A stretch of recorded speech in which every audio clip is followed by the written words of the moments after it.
Hey guys, me Sam Stein, managing editor at the Bulwark. I am joined by Congressman Brendan Boyle again, fan favorite. We are here to talk about the government shutdown fight, government spending in general, the budget, Trump taking away the power of the purse, and so on and so forth. But first, we're going to start with Miami versus Notre Dame. It's a little old, I guess, but no, I didn't want to start. I thought we were going to start with the Eagles Cowboys. Eagles NFL Cowboys season was fine. opener. Yeah, Eagles fine. I'm a Giants fan. So we're moving on to the next game, Texas A&M this Saturday night, primetime NBC. I'll give a little. You guys got a tough schedule, but that's what comes with being Notre Dame. Yeah. We're actually going to talk about. Let's start with the shutdown. So, Congressman, we're like a couple weeks away from the deadline. It now is getting very serious, and you can tell because both sides are going back and forth, sort of pre-accusing the other for being responsible for the government shutdown. I want to hone in on where the Democratic strategy here lies. There's some disagreement in the party about whether it's even smart to, play hardball here. And then there's some people in the party who have disagreements about what to request or demand or say needs to be part of a deal in order for Democrats to offer their votes in the Senate. Give me your 30,000-foot take on this, and then I'm going to hit you with a few more specific questions. So first, let's just go back about 6 months to last spring. Obviously, there was disagreement. House Democrats were completely united in voting no. Senate Democrats, the bulk, voted no, but leadership voted yes and provided the votes so that things would be delayed basically another 6 months. And now here we are. Sure. This time, however, 2 weeks out, I have to say, I don't sense any real disagreement on the Democratic side. I do think the focus should be on the Republican side because we are 2 weeks to go and there's no negotiation going on. Republicans are not negotiating with us at all. So this was actually a pretty easy and simple and straightforward situation. It appears to me quite obvious. Republicans want a government shutdown. I've actually been saying this for the last couple of weeks. I thought that that's where their mind was. I don't think that they will, because of their internal divisions, I don't think that they will give an inch when it comes to restoring any of the devastating healthcare cuts they've just made, even though up first, the three major cuts, Obamacare, Medicaid, Medicare, all three of them take effect different dates. The Obamacare subsidies, that's on the chopping block first. That's really facing us very soon. And that's the one that we really need to act on now. We should restore the Medicaid cuts and prevent the Medicare cuts as well. But Obamacare is really the major focus. Let's not forget, 15.1 million people will lose their health care as a result of what Trump used to call the big, beautiful bill. And working families tax plan. Okay? Yeah, let's get it right. That bill was so unpopular, they had a rebrand about as quick as Cracker Barrel ended its rebrand. So the reality is their bill is deeply unpopular because of the substance of it. It turns out throwing 15 million people off their health care to pay for tax cuts for the ultra rich is not a very popular idea. So look, I probably let me challenge you. Let me challenge you this. But yeah. Let me challenge you a little bit. Let's say somehow next week Republicans say we have all the votes we need in the House to pass what they would call a continuing resolution, clean CR, just going to keep it as is through the end of the year. Is that something you could possibly vote for? Yeah. So first, I'm not interested in negotiating against myself since right now we don't have a negotiating partner. You're negotiating against me. Despite your invitation for me to do so.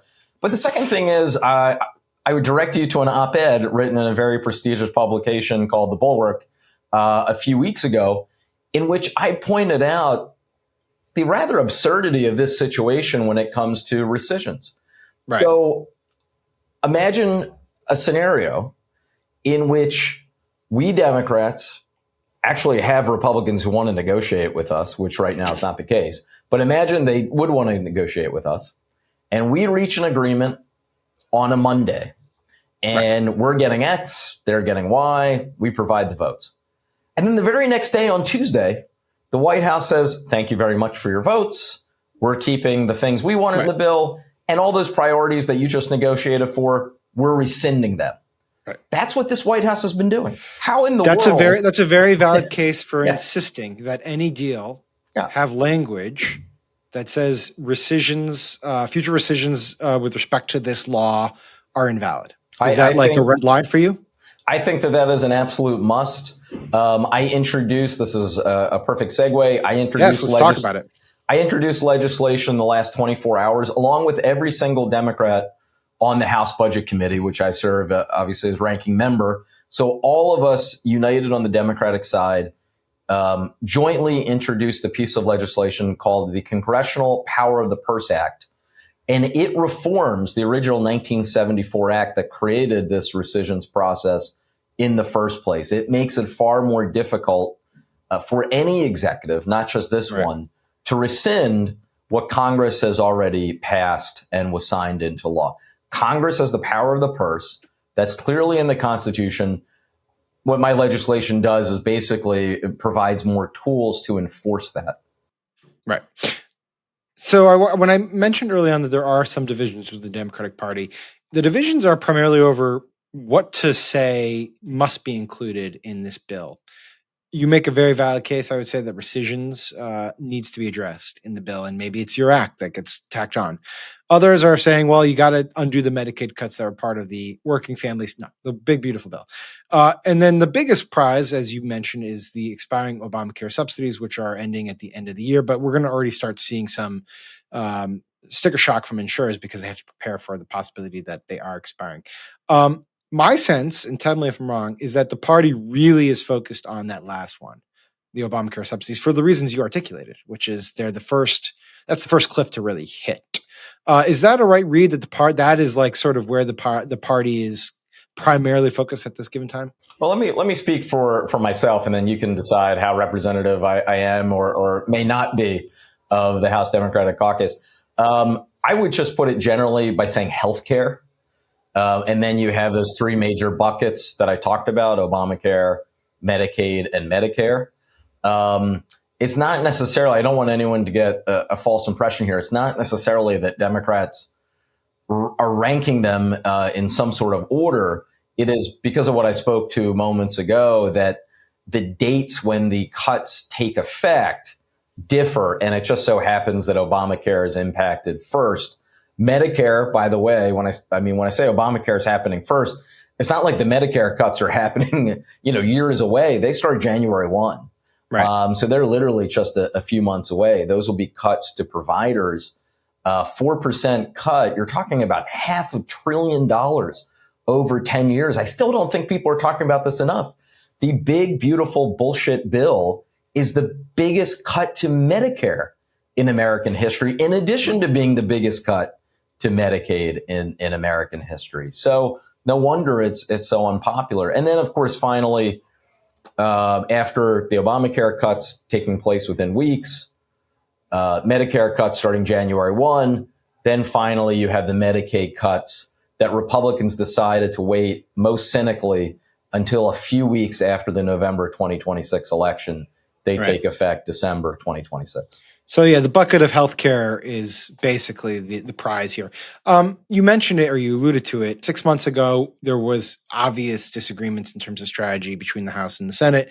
And I think it's fair to say that Chuck Schumer took a lot of incoming on the Senate side for voting for the continuing resolution. And then obviously he needed to recruit at least 7 members. He got, I think, 9 or 10 to come on board with him in order for it to pass. Are you worried about Schumer this time around? Look, I'm certainly not going to personalize it. I think there are different dynamics in the Senate than in the House, on all sorts of things. I have to say, though, just in the last couple hours, I thought Senator Schumer's comments were very strong. And it sounds like he and his caucus are where we House Democrats are. So I have to say, at this moment, I'm a lot less concerned about that. I want to get to your bill in 1 second, but just to put a button on this, as you sit here now, it's 2:15 p.m. Wednesday, September 10th. We got a shutdown in a couple weeks. How confident are you that a deal could be crafted and that the government services will remain open? And then secondarily, one of the reasons that, let's answer that one first, and then I'll ask you. I'll have to say, and look, if we were having this conversation 2 years ago, on September 30th, I was saying, yes, no question about it. There's going to be a government shutdown. It was a Saturday, and then Kevin McCarthy shocked everybody by putting a clean CR, avoided a shutdown. And, a couple of days later, Matt Gaetz filed a motion to vacate against him. And the next day, McCarthy was out. So with that big caveat, I am predicting government shutdown. I'm predicting one because I think Republicans genuinely want one. I think that there is no question that any sort of an agreement for them would be divisive internally. None of them want to do anything that in any way crosses Trump. They've openly, by the way, called on the White House for guidance. I mean, they need Trump to tell them what to do. And absent Trump saying, finally negotiate with Democrats, let's reach a fair agreement, let's have rescissions of reform. He's not going to do that. I just don't see. I just don't see Republicans negotiating in good faith. Let me test run this. Just to finish, I think that the Republican shutdown will happen. Let me test run a proposition. I don't think he'll negotiate on rescissions because that would obviously take away power that he wants. I'm not totally convinced he won't negotiate on the Obamacare subsidies. His own polling outfit has put a memo out saying this is a killer. I mean, his new working class Republican coalition depends on these things. And you've seen Trump world figures warn about it. And you've seen some Republicans warn about it too. Now, I don't know if it's enough to get conservatives in the House on board or House leadership or even Senate leadership on board. But I could foresee a scenario where he does try to find some sort of way to get these subsidies extended. Could you? I think almost anything is possible when it comes to Trump. Right. I mean, he's a guy who makes it up. There's no grand. I love the people who try to pretend that there's some master plan in Donald Trump's mind. He makes it up as he goes along. It's improv jazz. Yeah. Just doesn't sound nearly as nice. It sounds like I'm playing, not Miles Davis. But yeah, just take a look, not to bring up another complicated situation, but just take a look at Trump's positions over the last 9 months on Russia and Ukraine. All over the map, completely changing day by day, talking to, humiliate Zelensky in the Oval Office. Next moment, he's talking about Trump or Putin being sanctioned. The very next moment is basically hugging and kissing Putin in Alaska. That's Trump. So, yeah, he could come out tomorrow and suddenly be for all sorts of things, and it wouldn't surprise me in the least. Now, I swear this is my last government shutdown question because I do want to get to the legislation you introduced. I think the big question a lot of Democrats grapple with is whether or not Republicans and Trump specifically are totally fine with the government shutting down. I mean, this was the issue back in March, which was Doge was basically trying to shut down the government.